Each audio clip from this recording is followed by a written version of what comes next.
오늘 말씀은 그리스도를 입은 사람들이라고 하는 말씀의 제목으로 함께 은혜를 나누고자 합니다. 여러분 혹시 여러분 옷장에 있는 옷들 중에서 가장 아끼는 옷을 한번 떠오르시기를 바랍니다. 가장 비싼 옷입니까? 아니면 좀 의미가 있는 옷입니까? 저 같은 경우에는 비싼 옷보다는 의미가 있는 옷이 가장 먼저 떠오릅니다. 아마 여러분들도 다르지 않을 거라고 생각을 합니다. 예를 들면 누군가가 나에게 특별한 의미를 주어서 선물로 준 그 옷이지요. 유행은 조금 지나고 좀 사이즈는 안 맞아도 그 옷을 함부로 버릴 수 없어요. 왜냐하면 너무나 귀한 소중한 가치를 가지고 있기 때문에 그렇습니다. 젊은 분들 같은 경우에는 첫 직장 출근을 위해서 부모님이 사줬던 양복 이런 것도 있을 수 있겠죠. 우리 어르신들 같은 경우에는 우리의 자녀가 처음으로 사줬던 넥타이. 한국에서는 첫 월급 받으면 빨간 내복 사주는데 캘리포니아는 그게 필요 없으니까 제가 얼마나 억울한지 모르겠습니다. 어쨌든 우리 자녀들이 사줬던 그런 넥타이 같은 것 굉장히 의미가 크죠. 10주년, 20주년, 30주년 그럴 때 배우자가 서로에게 사주었던 아주 예쁜 드레스나 아주 멋진 양장 이런 것들도 우리 마음 가운데 굉장히 소중하게 간직하고 있지요. 저는 버린 줄 알았는데 그래서 일부 예배 때 예화로 저는 그래서 우리 중에는 몇십 년 전에 입었던 결혼 때 맞췄던 한복을 색동 저고리를 아직도 간직한 분이 계실 것 같습니다라고 예화를 들었거든요. 그러면서 제가 저희 집은 몇 년 전에 처리했지만이라고 했는데 집사람이 아니라고 아직도 있다라고 그렇게 얘기를 하더라고요. 그래서 정말 함부로 버리기가 어려운 것 같아요. 그걸 열어보면 사랑하는 사람의 그 마음이, 소중한 그 마음이 그 옷 안에 그대로 전달되지 않겠습니까? 성경을 보면 최초의 옷도 그렇게 등장을 하게 됩니다. 죄를 지었던 아담과 하와가 처음으로 스스로를 바라보면서 사랑스러움이 아니라 수치를 느낍니다. 부끄러움을 느껴요. 그래서 얼른 나뭇잎으로 자기의 몸을 가리려고 했습니다. 그러나 그것이 가려지지도 않고 영원하지도 않고 따뜻하게 보호할 수도 없는 재료이지요. 그래서 하나님께서 그에게 가죽옷을 집어 입힙니다. 그리고 제가 보건대 이것이 바로 인류에게 처음으로 하나님께서 선물로 주신 옷이다라고 생각을 합니다. 우리는 우리의 부끄러움과 우리의 수치스러움을 스스로 가릴 만한 능력이 없습니다. 하나님이 만드셔서 입혀주셔야 한다라는 것이 옷의 의미가 된다는 거죠. 복음의 원리도 똑같습니다. 지금 예배의 원리도 똑같습니다. 우리가 그동안 착하게 살아서 의롭게 살아서 지금 하나님 앞에 예배자로서 하나님 앞에 자녀라고 나설 수 있는 것이 아닙니다. 결코 그렇지 않습니다. 그리스도께서 우리를 대신하여 대신 죽어 주셨고 당신의 의로 우리를 덮어 주셨습니다.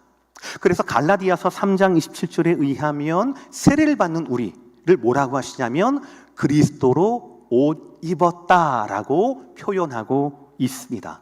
그러니까 우리는 그리스도로 말미암아 옷을 입은 사람들입니다. 그러므로 방금 저와 여러분이 합독했던 골로새서 3장의 이 말씀은 단순히 더 나은 사람이 되라라는 요청이 아닙니다. 이미 우리는 그리스도로 말미암아 옷을 입었으니 이제는 그 새 사람에게 어울리는 그 옷에 어울리는 삶으로 살아야 한다라고 하는 주님의 요청인 것이지요. 여러분, 옷은 아무리 소중하고 아무리 멋지고 아무리 비싼 옷이라도 옷장에 있으면 아무 유익이 없습니다. 옷은 입어야 합니다. 옷은 나가야 합니다. 옷은 사람들을 만나야 합니다. 그리스도로 말미암아 옷 입은 저와 여러분도 마찬가지입니다. 내가 주님의 옷으로 입었어, 내가 주님의 은혜를 받았어 라는 것이 우리의 생각의 옷장에만 있으면 안 됩니다. 의미가 없어요. 내가 그렇게 확신하고 내가 그렇게 생각하고 내가 그런 감정 가운데 있는 것으로 충분하지 않습니다. 오늘 골로새서 3장의 말씀은 우리에게 그리스도를 입은 사람들에게 각자의 다른 장소로 이 옷이 필요한 다른 장소로 우리를 인도합니다. 상처받은 자리로, 공동체의 자리로, 우리의 일상의 자리로 그리스도를 옷 입은 사람이 어떻게 행해야 하는가를 우리에게 말씀한다라는 것이죠. 그러니 사랑하는 성도 여러분, 여러분의 마음에, 영혼에, 여러분의 옷장에 그럴듯한 옷이 있다라고 안심하고 만족하는 것이 아니라 어서 그리스도의 옷을 입고 하나님이 초청하시고 인도하시는 곳으로 가서 그리스도를 드러낼 수 있는 저와 여러분 되시기를 주의 이름으로 축복합니다. 첫 번째 말씀인 이 세 가지 중에서 가장 도전적입니다. 다 함께 읽어볼까요? 시작. 그리스도를 입은 사람들은, 우리 2층 한번 읽어보겠습니까? 그리스도를 입은 사람들은, 별로 그럴 마음이 안 들어 보이시는 것 같아요. 우리 1층 성도님들, 그리스도를 입은 사람들은, 네, 1층이 2층을 우리 다 함께 그리스도를 입은 사람들은, 우리 12절 13절을 제가 읽을 테니까 여러분들 눈으로 한번 따라오시길 바랍니다. 12절과 13절을 여러분들이 한 문장으로 요약한다면 어떻게 요약할 수 있을까 한번 생각을 해보세요. 그러므로 너희는 하나님이 택하사 거룩하고 사랑받는 자처럼 긍휼과 자비와 겸손과 온유와 오래 참음을 옷 입고, 누가 누구에게 불만이 있거든 서로 용납하여 피차 용서하되 주께서 너희를 용서하신 것 같이 너희도 그리 하고입니다. 12절의 말씀은 옷을 입었다라는 겁니다. 13절의 말씀은 그러니 용서하라라는 거예요. 옷을 입었으니 용서해야 한다라는 말씀이에요. 12절의 말씀에서 근데 이 말씀의 순서를 여러분들 바꾸시면 안 됩니다. 가장 먼저 말씀은 우리의 신분을 말씀합니다. 우리의 신분은 우리가 노력해서 얻은 것이 아닙니다. 하나님이 주신 겁니다. 어떻게 주셨습니까? 녹색 글씨, 하나님이 택하사 거룩하고 사랑받는 자처럼. 우리가 사랑받을 만해서 사랑을 받은 것이 아니라 하나님이 사랑을 주셨습니다. 하나님이 선택하여 주셨다라는 것이죠. 이것은 우리가 만들어낸 신분이 아닙니다. 우리가 만들어낸 옷이 아니다라는 거죠. 하나님께서 그리스도 안에서 주신 신분이었습니다. 그러니 옷 입었으니 사랑해야 된다라는 이 말씀은 사랑받기 위해서 용서하는 삶이 아니라 우리는 이미 용서받고 이미 사랑받았기 때문에, 이미 택한 받았기 때문에 우리는 용서하는 사람이다라는 말씀의 흐름이 되는 거예요. 하나님의 택하심을 받은 사람의 그 결과는 뭡니까? 뭐죠? 5가지, 긍휼과 자비와 겸손과 온유와 오래 참음을 옷 입었다라고 말씀합니다. 너무나 귀한 아름다운 말씀이지요. 그런데 이 아름다운 옷을 입은 우리는 하나님이 지금 어디로 이끄십니까? 그 13절의 말씀 다음 구절 굉장히 중요한 말씀이에요. 노란 글씨 시작. 누가 누구에게 불만이 있거든 이라고 되어 있습니다. 하나님의 택함을 받았습니다. 하나님의 사랑을 받았습니다. 그 결과 긍휼과 자비와 겸손과 온유와 오래 참음을 옷 입었습니다. 그리고 어느 자리로 하나님이 인도하십니까? 파티입니까? 자랑할 수 있는 자리입니까? 아닙니다. 이런 거룩한 옷을 입고 우리가 할 수 없는 하나님이 일방적으로 우리에게 수여하신 이 거룩한 옷을 입고 우리를 어떤 자리로 이끄십니까? 누가 누구에게 불만이 있는 현장으로 우리를 이끄신다라는 거예요. 갈등의 현장으로 우리를 이끄신다라는 것이죠. 교회 안에도 불만이 있을 수 있습니다. 믿는 사람끼리도 오해가 생깁니다. 가슴 아픈 것은 가족끼리 주고받은 상처가 더 깊고 더 오래 갑니다. 아시지 않습니까? 하나님의 선택을 받아서 사랑을 받고 5가지 너무나 놀라운 옷을 입었다고, 즉 그리스도로 말미암아 옷을 입었다고 해서 이런 아픔과 갈등과 불만이, 원망이 아예 없는 것은 아니다라는 것이죠. 근데 더 중요한 게 있어요. 옷을 입은 사람은 무엇이 다르냐? 갈등이 없는 삶이 아니라 그 갈등에 대한 대처와 대답이 다르다라는 것이죠. 옛사람은, 주님의 옷을 입기 전 옛사람은 상처를 받으면 계산합니다. 기억해냅니다.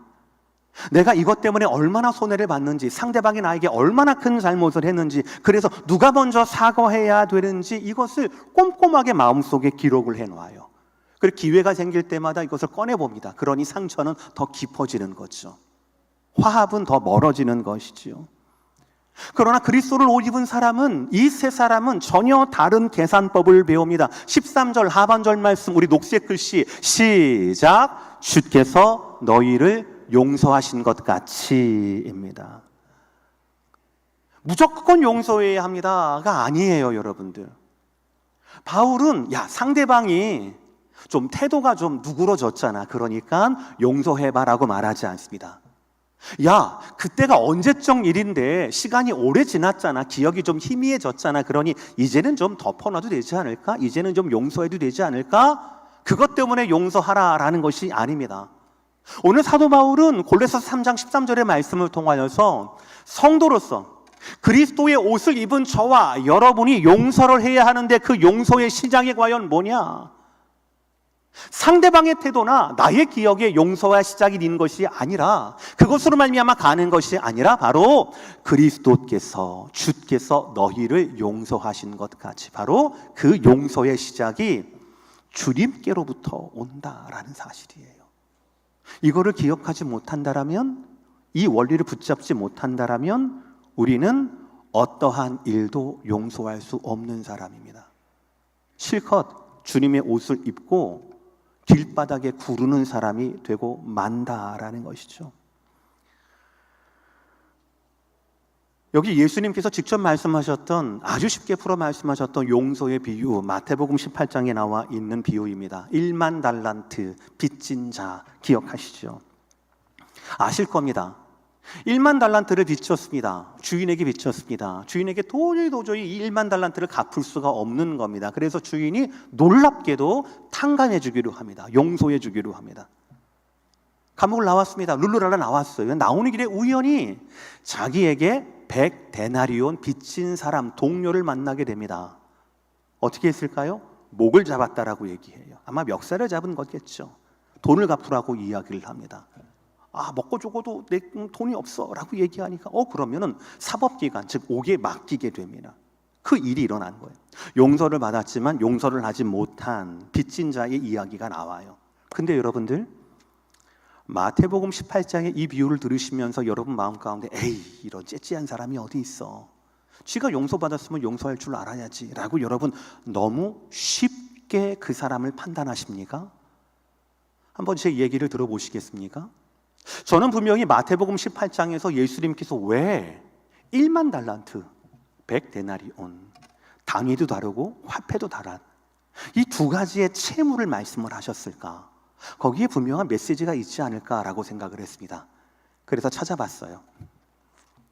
여러분, 이 사람이 받아야 할 100데나리온이 얼마인 줄 아십니까? 1데나리온은 한 사람의 하루 품삯이라고 얘기합니다. 그래서 2026년 7월 19일 현재 남가주의 최저 임금 16.99달러, 8시간씩 일해서 100일 동안 일했다라고 하니까 띠리링 13,500불이 나오더군요. 자, 100데나리온이 아닙니다. 13,500불입니다. 여러분, 만약에 너무나 힘든 이민생활 가운데 여러분이 13,500불을 누군가에게 빌려줬습니다. 지금 방금 내가 감옥에서 나온 거 빈털털이에요. 아무것도 없어요. 단돈 100불도 모자라고 아쉬운 상황에 얘가 있는데, 갑자기 우연히 13,500불 채무를 가진, 나에게 빚을 가진 사람을 길에서 만나게 되었어요. 이 중에서 솔직히 어느 누구라도 내가 길에서 13,500불 빚진 사람 만나게 되는데, 그 사람 만나고 say hi 하고 say bye 할 수 있는 사람이 있으면 한번 눈을 깜빡여 보시길 바랍니다. 그럴 수 있을까요? 이 사람의 상황에서? 이 사람이 지금 로또가 된 것도 아니잖아요. 이 사람의 상황에서 단돈 10불과 1불이 아쉬운 그런 상황에서 13,500불짜리 나를 빌려주는 게 아니라 나에게 빚진 사람을 만났어요. 그러면 당연히 그 사람에게 빠른 채무로 갚아달라고 말하지 않겠냐라는 것이죠. 여러분, 우리가 이런 거예요. 우리가 뭐 돈이 많아가지고 용서할 수 있고 없고의 문제가 아니다라는 것이죠. 반전은 바로 뭐냐면 100데나리온이 아니라 1만 달란트라는 거예요. 1달란트는 마치 자그마치 6,000데나리온의 값이라고 합니다. 그러니까는 10,000달란트는 엄청난 거죠. 아까 계산처럼 제가 또 한번 해봤어요. 그랬더니 얼마인 줄 아십니까? 81억 불이래요. 81억 불. 근데 여러분 81억 불이 얼마인지 잘 모르시죠? 네, 저도 잘 몰라요. 그런데 보니까 81억 불 하면은 남가주에서 싱글하우스 5,400채를 한꺼번에 살 수 있는 돈이라고 합니다. 야구 좋아하시는데 LA 다저스 구단 전체를 살 수 있는 돈이라고 이야기를 합니다. 무슨 말입니까? 1만 달란트는 결코 제 개인이 어찌할 수 없는 금액이라는 거예요. 1만 달란트의 뎁 앞에서 우리는 파산할 수밖에 없어요. 우리의 방법이 없기 때문에 그렇죠. 이 사람이 가장 먼저 용서받은 것이 그만큼이라고요. 여러분, 우리가 왜 용서하기 어려운 줄 아십니까? 우리가 왜 용서하기 어렵냐면은 13,500불이라고 하는 그 100데나리온이라고 하는 액수 때문이 아닙니다. 잠깐만만 목사님, 제가 13,500불은 좀 어렵지만 5,000불 정도는 내가 용서할 수 있어요. 3번씩 용서할 수 있겠습니까? 안 되는 거예요. 액수의 크고 적음이 우리의 용서의 기준이 될 수가 없다라는 겁니다. 진짜 우리가 용서를 하지 못하는 이유는 바로 뭐냐면 액수가 아니라 기억을 잊었기 때문이에요. 망각했기 때문입니다. 내가 받았던 81억 불에 대한 용서, 그 탕감을 잊어버렸기 때문에 13,500불이든 135불이든 우리는 그 앞에 화가 나게 돼 있는 거예요. 용서를 잊었기 때문에 우리는 용서할 수가 없게 된 것이다 라는 것이죠. 이 사람은 이미 81억 불을 용서받았다는 걸 잊어버렸습니다. 그래서 이 사람의 그 망각으로 하여금 그는 자기가 용서받은 그것에 60만 불의 1도 되지 않는 다른 사람의 목을 부여잡고 빚 갚으라고 말하는 거예요. 그러므로 오늘 저와 여러분의 용서의 기준은 저와 여러분의 통장의 숫자에 달려있지 않습니다. 저와 여러분의 인격에 달려있지 않습니다. 저는요 목사님 다른 사람에게 좀 나쁜 말 심한 말을 못해요 라고 하는 그런 저와 여러분들의 우유부단함에 달려있지 않습니다. 저와 여러분의 그리스도를 옷 입은 저와 여러분의 용서는 여기에서부터 출발해야 합니다. 13절 주께서 시작 주께서 너희를 용서하신 것 같이입니다. 내가 먼저 받은 용서를 기억해야 한다라는 것이죠. 그것을 잊지 않아야 우리는 다른 누군가를 용서할 수 있다라는 거죠. 십자가의 용서의 그 사랑을 기억한다라면 그리스도를 옷 입은 우리는 용서할 수 있습니다. 그러나 주님의 용서를 잊는다라면 우리는 누구 앞에서라도 잊지 않고 용서할 수 없다라는 것이죠. 아니 불가능하다라는 사실입니다. 그런 면에서 그리스도를 옷 입은 성도들에게 용서는 어떤 한 번의 감정이 아닙니다. 이것은 반복되는 믿음의 결단의 문제이죠. 왜입니까? 누군가 불만이 있는 사람, 누군가 상처가 있는 사람, 누군가 내 빚이 있는 사람이 떠오르게 되면 우리는 그때마다 그 사람을 보는 것이 아니라 그 상처를 보는 것이 아니라 우리는 눈을 돌려서 십자가를 기억해야 합니다. 십자가를 봐야 합니다. 81억 불 내가 탕감받은 파산할 수밖에 없는 멸망할 수밖에 없는 그 영혼의 문제를 해결해 주신 하나님 아들의 그 십자가 대속의 용서를 우리는 가장 먼저 기억해야 한다는 것이죠. 이것이 쉽습니까? 어렵습니까? 어려워요. 그래서 우리에게는 다음 구절이 필요한 겁니다. 14절의 말씀 다 함께 시작. 이 모든 것 위에 사랑을 더하라. 이는 온전하게 매는 띠니라. 그 예전 사도 바울의 시대에 옷은 원피스 투피스가 아니었습니다. 더덕더덕 입고 허리띠를 질끈 졸라 매는 겁니다. 그러니까 허리띠라고 하는 것은 옷을 다 갖춰 입고 마지막에 매는 겁니다. 우리 마음 가운데, 우리 옷 가운데 긍휼도 있고 겸손도 있고 오래 참음도 있고 결국 용서까지 있다 하더라도 그리스도의 사랑이 없으면 우리가 상처를 볼 때마다 우리가 용서해야 할 대상을 바라볼 때마다 81억 불에 우리가 용서받았던 그리스도를 보지 못한다라면 그리스도의 사랑이 우리 안에 작동하지 않는다라면 우리는 이 모든 것에 실패하고 만다라는 사실이에요. 그러니 사랑하는 성도 여러분, 여러분의 원수 앞에, 여러분의 상처 앞에, 여러분의 과거 앞에 여러분의 인격으로 도덕적인 수준으로 나서지 않고 우리를 먼저 선택하시고 우리에게 옷 입혀주셨으며 우리를 먼저 용서하셨던 그리스도께서 주께서 너희를 용서한 것 같이 라고 하는 그 말씀 그대로 주님을 가장 먼저 떠올리시는 저와 여러분, 주님을 가장 먼저 볼 수 있는 저와 여러분 되시기를 주의 이름으로 축복합니다. 이것이 그리스도를 입은 사람이 하나님께서 원망의 자리를 이끄셨을 때, 분쟁의 자리를 이끄셨을 때, 상처의 자리를 이끄셨을 때 가장 먼저 드러내야 할 우리의 옷입니다. 바로 그리스도의 용서라는 것이죠. 두 번째, 그리스도로 옷 입은 사람들은 평강으로 한 몸을 이룬다라는 것이죠. 우리의 삶의 자리에서 그리스도를 입은 사람들은 또 다른 시험대로 인도함을 받습니다. 우리 15절의 말씀 다 같이 읽어볼까요? 시작. 그리스도의 평강이 너희 마음을 주장하게 하라. 너희는 평강을 위하여 한 몸으로 부르심을 받았나니. 여기에서 여러분, 주장하게 하라라는 단어가 참 재미있습니다. 신약 성경에 딱 한 번 쓰인 단어가 바로 이 말씀입니다. 비슷한 말씀으로 뭐 다스리게 하라 이것도 뭐 괜찮을 것 같은데 하나님의 성경은 이것을 이 부분에서 주장하게 하라라고 하는 말씀을 넣었어요. 헬라어로 이 단어는 굉장히 독특한 뉘앙스를 갖습니다. 어떤 단어냐면요, 경기장이 있지 않습니까? 뭐 레슬링 같은 거, 이런 경기장이 있으면 그 안에 누가 있습니까? 가운데에 심판이 있어요. 저지가 있습니다. 바로 심판이 판단을 하는 것, 이것이 바로 주장하게 하다라는 뜻이에요. 쉽게 말하면 이런 겁니다. 요즘 여러분, 오늘이 마지막이라 좀 서운하시겠지만 월드컵 경기 잘 보시지 않습니까? 근데 저는 재미있는 게 있어요. 저는 월드컵 경기를 하이라이트만 보는데 월드컵 경기에서 뭐 예를 들어서 누가 뭐 탁탁탁하고 이렇게 뭐 다투고 뭐 이렇게 넘어지고 한다 칩시다. 그럼 넘어지고 난 다음에 모든 사람들이 누구를 봅니까? 누구를 봐요, 여러분들? 심판을 봐요. 왜냐하면 몸값이 그렇게 비싼 사람들이 다다다다닥 심판에게 달려갑니다. 그리고 막 따집니다. 막 손을 뒤로 하고 막 이렇게 막 얼굴을 내밀어서 막 따져요.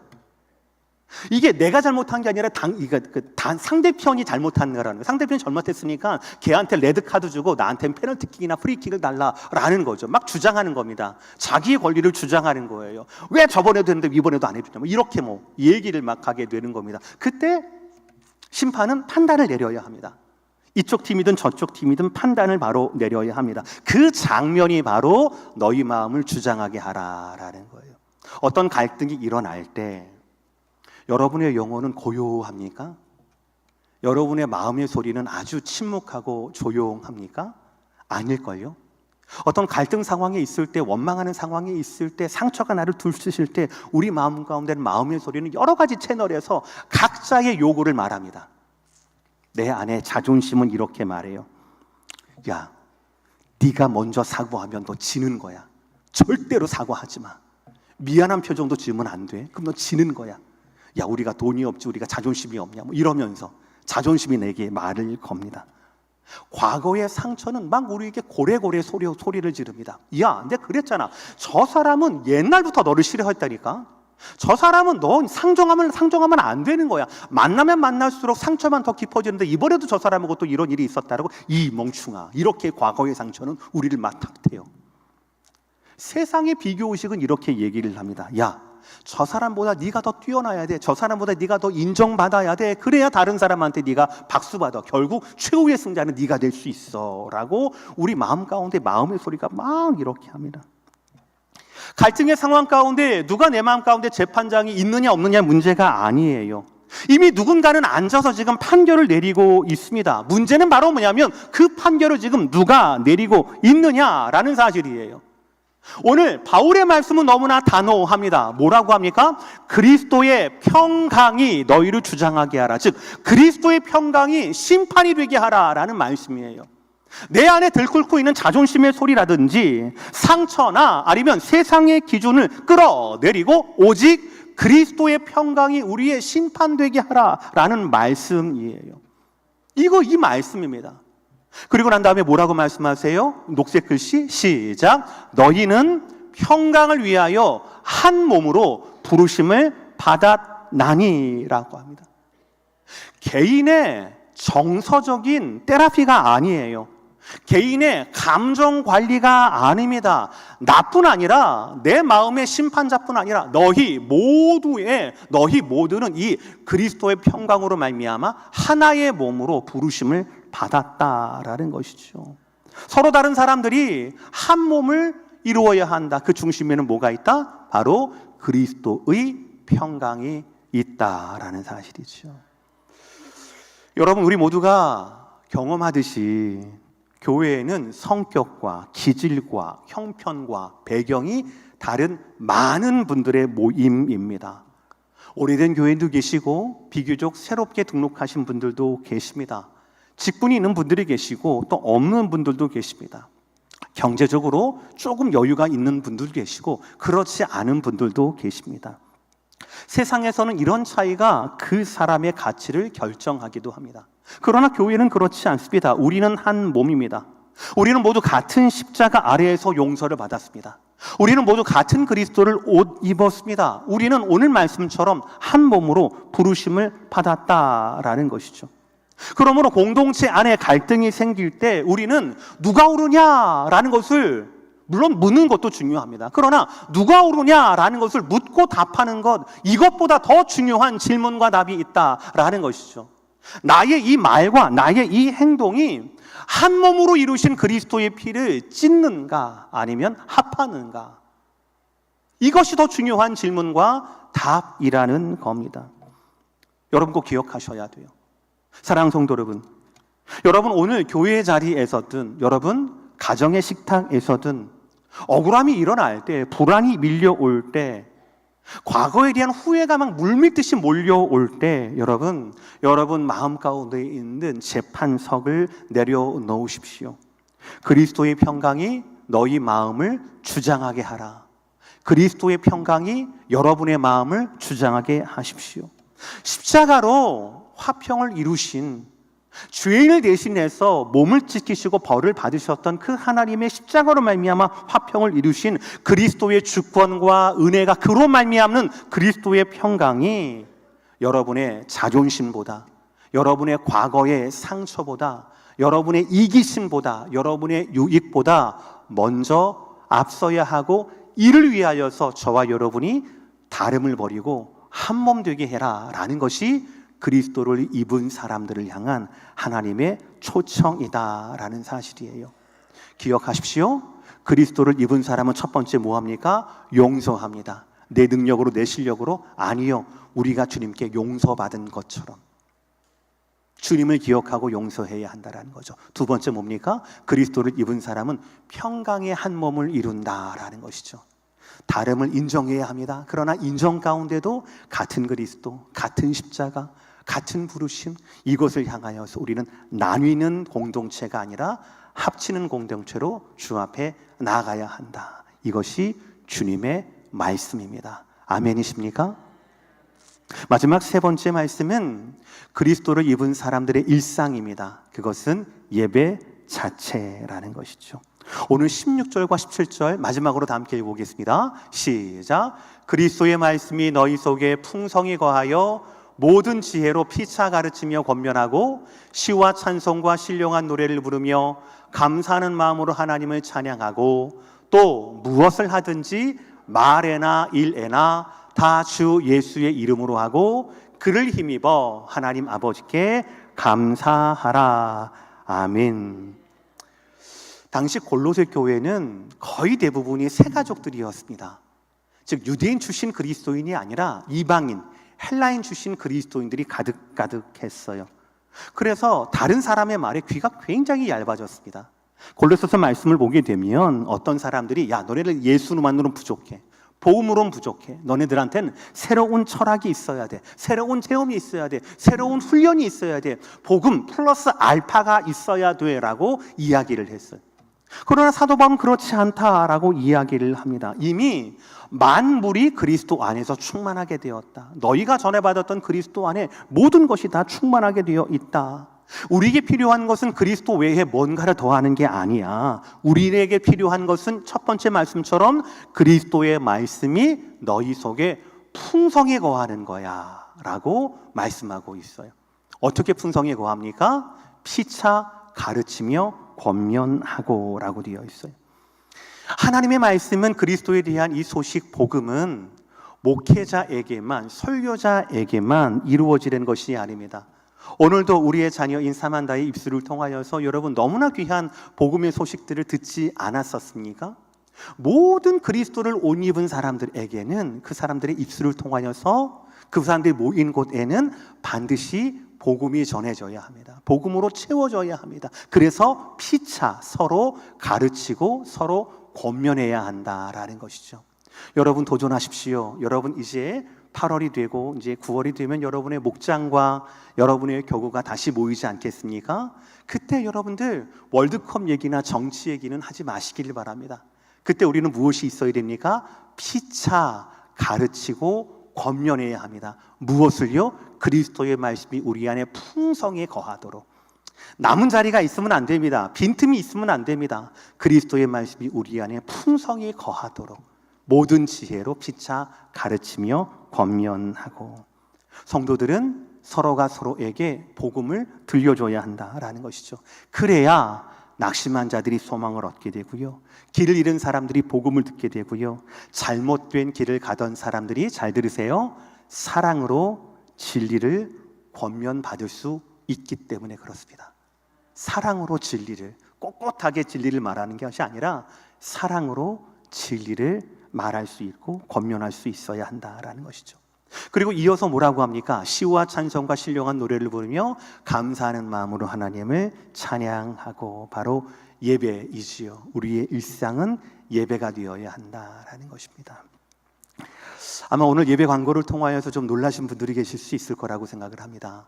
우리 지난주 월요일과 화요일 사이에 우리 사랑하는 성도들 세 분께서 각자의 사정으로 하나님께 부르심을 받게 되었습니다. 우리 부목사님들이 잘 사역해 주셔서 저도 늦지 않게 임종 예배나 혹은 또 위로 예배를 드릴 수가 있었습니다. 근데 목사로서 이런 일을 준비는 하지만 막상 당하게 되면, 일주일간에 세 분이 돌아가셨다라고 하는 것을 당하게 되면 참 마음이 무겁습니다. 근데 감사하게도 하나님께서는 제가 지난 금요일부터, 지지난주죠. 지지난 금요일부터 제가 이 골로 3장의 말씀을 묵상을 하게 되는데, 저에게 17절의 이 말씀을 하나님께서 소망으로 주셨습니다. 뭐냐면, 또 무엇을 하든지 말에나 일에나 다 주 예수의 이름으로 하고 그를 힘입어 하나님 아버지께 감사하라. 다 함께 읽어볼까요? 시작. 또 무엇을 하든지 말에나 일에나 다 주 예수의 이름으로 하고 그를 힘입어 하나님 아버지께 감사하라. 아멘. 여러분, 지금 오늘의 이 말씀이, 17절의 이 말씀이 뭔 말입니까? 모든 일상이 예배다. 모든 일상이 예수의 이름으로 해야 한다. 모든 일상이 하나님께 감사하는 노래로 해야 한다라는 말씀이지요. 그러나 여러분, 이 말씀이 12절부터 쭉 읽었던 것처럼 12절에 우리가 그리스도의 좋은 옷으로 옷 입고 우리를 처음 초청한 것이 무엇이었습니까? 서로가 서로에게, 누구와 누구에게 불만이 있거든 이라는 단어 아니었습니까? 불만이 있거든 그 단어로 인해서 우리를 쭉 이렇게 이끌어가는 겁니다. 우리가 원하는 상황이 아닙니다. 하나님 왜 이렇게 빨리, 왜 하필이면 조금 더 시간을 주시지, 이런 마음들이 우리 가운데 있을 수 있지 않겠습니까? 특별히 다시는 세컨 찬스가 없을 그 죽음의 순간 가운데 이런 마음이 자연스럽게 우리 가운데 일어날 수 있지 않겠습니까? 그럼에도 불구하고 주님 말씀하십니다. 무엇을 하든지 말에나 일에나 다 우리가 원하는 사건이나 우리가 원하지 않는 사건이나 우리가 준비한 사건이나 우리에게 준비되지 않는 사건이나 생명이나 사망이나 그 어떠한 것도 다, 무엇을 하든지 말에나 일에나 다 누구의 이름으로 한다고요? 예수의 이름으로. 또 그를 힘입어서 어떻게 한다고요? 하나님 아버지께 뭐라고요? 감사하라라는 말씀이에요. 그러고 보니까 오늘 본문인 골로새서 3장의 첫 번째 문장이 이렇게 시작을 합니다. 너희가 그리스도와 함께 다시 살리심을 받았으면 라는 말씀으로 시작을 해요. 아, 그렇구나.